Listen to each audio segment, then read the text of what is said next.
Monsieur Attal, avec vous à Matignon, nos victoires idéologiques s'accélèrent. Dans 18 départements, nous avons lancé une expérimentation qui conditionne le RSA à 15 heures d'activité pour l'insertion. Je vous annonce que nous généraliserons ce dispositif à tous les départements de France d'ici le 1er janvier 2025. Gabriel Attal a présenté sa feuille de route, 1h20 de trajet porte à porte en roulant bien à droite. Le marché immobilier est complètement grippé, notamment du côté des logements sociaux. Plus de 2 millions de ménages éligibles et toujours en attente.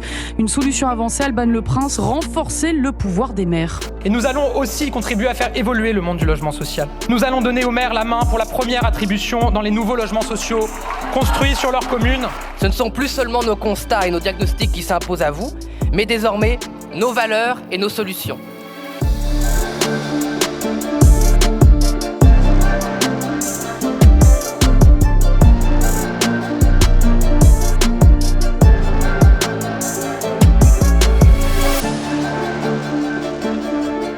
La semaine dernière, le 30 janvier, Gabriel Attal, qui avait préalablement refusé de se soumettre à un vote de confiance de l'Assemblée nationale après sa nomination à Matignon, comme c'est en principe la règle pour tout nouveau Premier ministre, a donc prononcé devant les députés son discours de politique générale. Le journal Le Monde nous avait gentiment prévenu que le pauvre homme n'était pas du tout aidé par l'actualité, puisqu'il n'avait, je cite, « pas pu éviter que la colère des agriculteurs ne télescope son agenda », et devait donc gérer, en plus de la préparation de cette déclaration, ce que la presse et les médias mainstream ont appelé la crise agricole. Remarquons au passage que cette appellation, crise agricole, manquait de précision, puisqu'en fait de crise, il s'agissait, comme l'a relevé le politiste Fabien Jobard dans une remarquable tribune publiée elle aussi par Le Monde, d'un mouvement de protestation largement co-géré par l'État et le syndicat agricole majoritaire, la toute-puissante FNSEA, qui se plaignait notamment que ses adhérents soient soumis à des normes environnementales trop contraignantes, comme celle qui leur impose, dans le cadre du plan Éco-Phyto, de limiter leur recours aux pesticides. De fait, à l'issue de cette chorégraphie minutieusement millimétrée, où chacun a fait bien attention à ne pas dévier de sa partition, le pouvoir macroniste, qui jusqu'alors nous avait plutôt habitués à répondre aux mobilisations sociales à grands coups de tirs de grenades désencerclantes, s'est empressé de céder à la plupart des revendications de la FNSEA, et de déclarer notamment qu'il suspendait temporairement le plan Éco-Phyto pour la plus grande consternation de nombreux observateurs. Moi, je me refuse, j'entends la question des 2 poids 2 mesures, je me refuse d'envoyer les CRS sur des gens qui travaillent. Et ça peut durer des jours et des semaines comme ça ? Sur des gens qui travaillent. Il y a une négociation avec le Premier ministre et le Président de la République. J'ai compris qu'elle avançait. Le Premier ministre avait déjà apporté beaucoup de réponses vendredi. On va continuer à le faire. Il est hors de question de considérer les gens qui travaillent de la même façon que les délinquants. Et tant pis pour les dommages collatéraux, du coup. Les agriculteurs productivistes peuvent donc continuer à détruire la biodiversité, et les revendications de la Confédération paysanne, syndicat non aligné qui réclamait quant à lui des rémunérations décentes pour tous les agriculteurs, ont été jetées aux oubliettes. Une colère en chasse une autre. Celle des agriculteurs la semaine dernière avait été apaisée, entre autres par l'annonce de la mise à l'arrêt du plan Éco-Phyto, mise à l'arrêt qui finalement sera une pause de 3 semaines.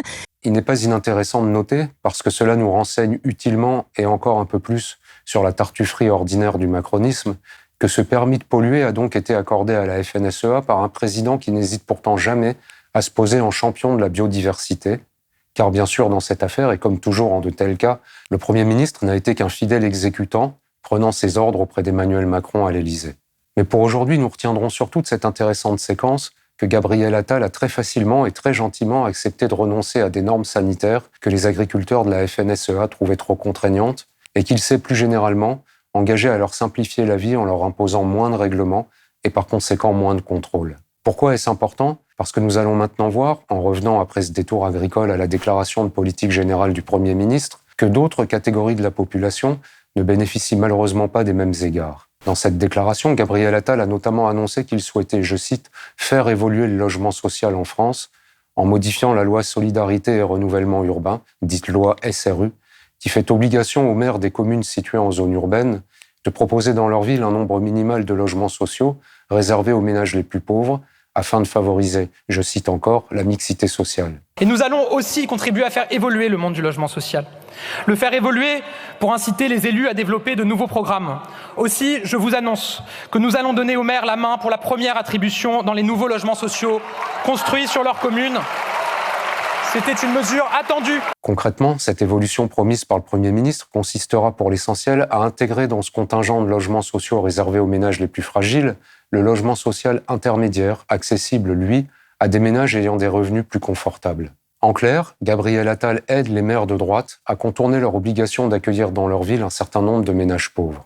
Comme l'a expliqué le président de la Fédération des offices publics de l'habitat, qui regroupe la plupart des bailleurs sociaux du pays, cette annonce constitue donc une attaque sans précédent contre la loi SRU et contre les Français les plus fragiles, qui auront donc moins facilement accès à un logement social. Mais cette attaque n'est pas la seule, puisque dans le cours de sa déclaration de politique générale, le Premier ministre a aussi annoncé, pour combattre ce qu'il appelle, ouvrez les guillemets, les trappes à inactivité, fermez les guillemets, la généralisation du conditionnement du RSA à 15 heures d'activité par semaine d'ici le 1er janvier 2025 et la suppression de l'allocation spécifique de solidarité pour les chômeurs en fin de droit, qui seront, assure-t-il, basculés eux aussi vers le RSA. Dans 18 départements, nous avons lancé une expérimentation qui conditionne le RSA à 15 heures d'activité pour l'insertion. Je vous annonce que nous généraliserons ce dispositif à tous les départements de France d'ici le 1er janvier 2025. Une fois de plus donc, et juste après avoir expliqué aux agriculteurs qu'il était tout à fait d'accord pour alléger les normes dont ils se plaignent, le gouvernement impose au contraire de nouvelles règles et par conséquent de nouveaux contrôles aux chômeurs et aux bénéficiaires des minima sociaux qui sont ainsi désignés, une fois de plus, comme des profiteurs. Je me refuse d'envoyer les CRS sur des gens qui travaillent. On l'aura compris, la déclaration de politique générale du Premier ministre était surtout une déclaration de guerre sociale contre les Français les plus fragiles, à laquelle il a ajouté, pour faire bonne mesure, quelques remarques sur l'identité française, dont il dit refuser qu'elle puisse se diluer ou se dissoudre, sans toutefois bien préciser ce qui la menacerait, mais aussi la promesse qu'il réformerait bientôt l'aide médicale de l'État, l'AME, ce dispositif qui permet aux étrangers en situation irrégulière de bénéficier d'un accès aux soins. Et tout cela fait un programme pour le moins très droitier, mais Le Monde, toujours très gentil avec Gabriel Attal, s'est empressé d'expliquer à ses lecteurs et à ses lectrices que c'était, je cite, pour contrer le Rassemblement national que le Premier ministre mettait ainsi le cap vers l'extrême droite. Cette fine stratégie n'est pas exactement nouvelle, ça fait même plusieurs décennies que des petits génies tiennent exactement le même discours, de Laurent Fabius déclarant en 1984 « L'extrême droite, ce sont de fausses réponses à de vraies questions. Les questions sont vraies. » et qu'il fallait par conséquent que tout le monde se mette à débattre en permanence de ces sujets de prédilection comme l'immigration, à Sarkozy essayant 28 ans plus tard de siphonner les voix du parti lepéniste en reprenant un par un ses thèmes préférés pour mieux le doubler par la droite. Vous en avez assez, hein ?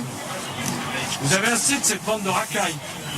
On va vous en débarrasser. On connaît aujourd'hui le résultat de cette habile tactique consistant à légitimer les pires extravagances antisociales et xénophobes du Rassemblement national. Depuis 40 ans, ce parti n'a jamais cessé de progresser dans les urnes, car comme l'a fort justement théorisé son ancien président Jean-Marie Le Pen, les Français, dans ces matières, préfèrent toujours l'original à la copie.